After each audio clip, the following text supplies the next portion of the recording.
Salut tout le monde, vidéo capsule numéro 18. On est rendu à la leçon numéro 3.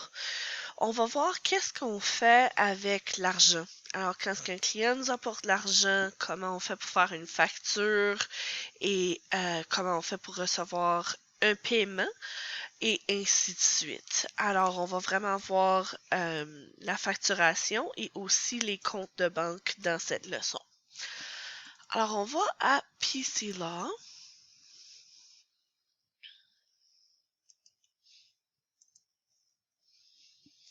Et puis la première chose qu'on va voir, c'est qu'est-ce qu'on fait quand ce que quelqu'un nous apporte de l'argent pour déposer dans notre compte en fiducie. Alors, un client arrive au bureau et puis il veut déposer une somme en fiducie. La première des choses, on doit se rappeler qu'on doit lui donner un reçu. On doit aussi inscrire la transaction financière dans notre registre.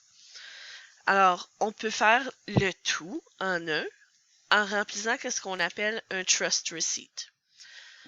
Alors, on va à Data Entry, Trust Bank, et puis on choisit Receipt.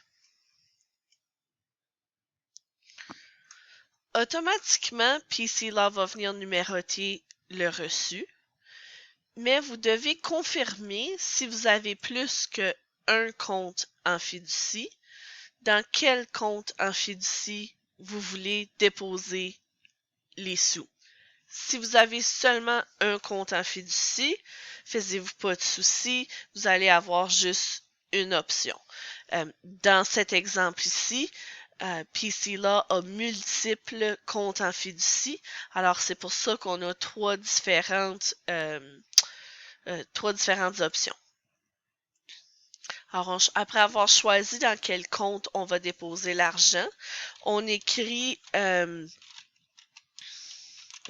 nom de la personne qui nous apporte l'argent.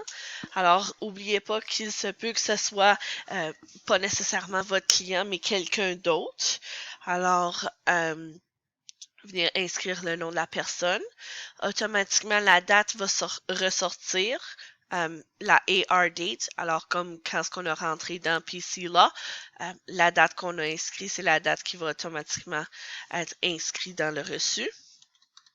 On inscrit le montant et puis la raison pourquoi ou l'explication pourquoi la somme a été déposée. Prochaine chose qu'on va venir inscrire, c'est la méthode du paiement. Alors, est-ce que c'était de l'argent comptant, par carte de crédit, par chèque, par transfert électronique, et ainsi de suite.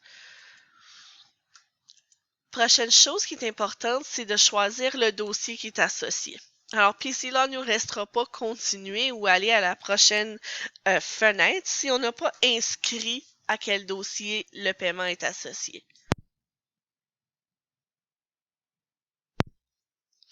Après avoir choisi le client, tu cliques et puis en pesant OK, il va y avoir deux choses qui vont se passer.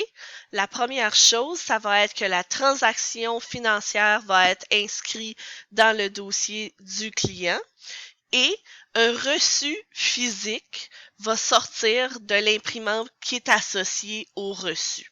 Alors, en ce moment, j'ai un reçu qui est en train de sortir de mon imprimante pour le paiement que j'ai effectué. Alors, je pourrais donner ce reçu physique-là à mon client, lui demander de signer, je signe, je fais une photocopie et je lui remets le tout. Je garde une copie pour mon dossier. J'ai aussi la copie digitale dans mon PC Law.